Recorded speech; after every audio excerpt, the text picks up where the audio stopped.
Баршаңызға қайырлы күн достар, менің каналыма қош келдіңіздер. Күннің аптап ыстығында шөңіңізді басып, өте дәмді болып шығатын және өте пайдалы сусын дайындайтын боламыз. Сіздер де менімен бірге жасап көріңіздер. Сатылымға шығарсаңыздар да болады, өте дәмді болып шығады. Ол үшін видеоны соңына дейін көріп, жаңадан көріп отырған көрермен болсаңыздар тіркеліп алуды ұмытпаңыздар. Осындай қазақша каналдардың дамуына аз да болса өз үлестеріңізді қоса кетіңіздер. Осындай алдағы уақытта да осындай керемет пайдалы видеолар түсіремін. Және де менің каналымда көптеген пайдалы видеолар бар. Соларды ашып көрсеңіздер болады. Сіздердің пайдаларыңызға жарайтынына 100% сенімдімін.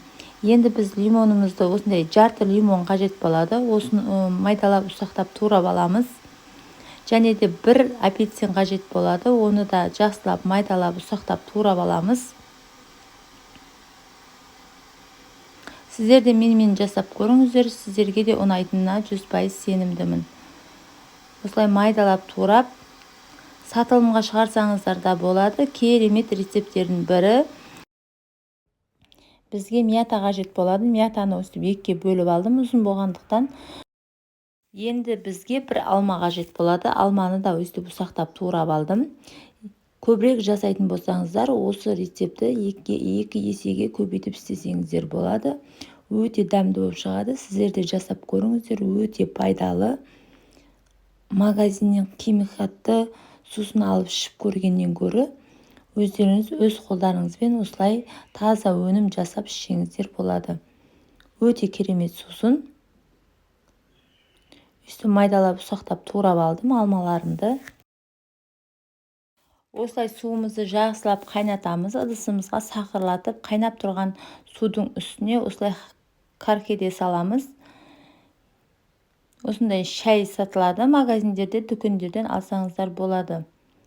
Үстіп 2 минут қайнатамыз. Үстіп 2 минут қайнайды. Үстіп қыздар сақырлатып қайнатып болғаннан кейін біз каркадемізді сүзіп аптастаймыз.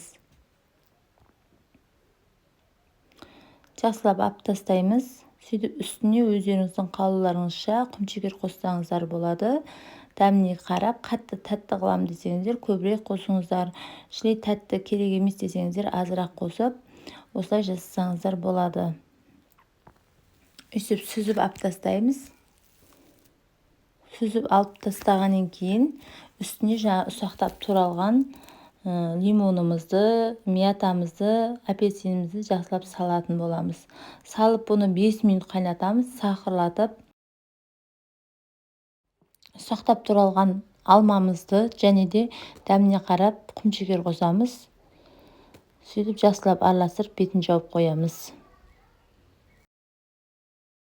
Қыздар міндетті түрде бір рет болсын жасап көріңіздер. Сіздерге ұнайтынына 100% сенімдімін. Көп те затты талап етпейді. Осылай аз ғана затпенен қаншама пайдалы сусын дайындайтын боламыз. Сіздер де міндетті түрде жасап көріңіздер. Осылай сүзіп алып тастаймыз. Жаңадан көріп отырған көрермен болсаңыздар тіркеліп алуды ұмытпаңыздар. Осындай қазақша каналдардың дамуына аз да болса өз үлестеріңізді қоса кетіңіздер. Сіздердің бір кнопка басқандарыңыз мен үшін маңызды. Алдағы уақытта да осындай керемет видео түсірем. Менің каналымда көптеген пайдалы видеолар бар. Соларды ашып көрсеңіздер болады. Сіздерге видеом ұнаса, мені қолдап кетуді ұмытпаңыздар. Назарларыңызға көп рахмет. Қош сау болыңыздар.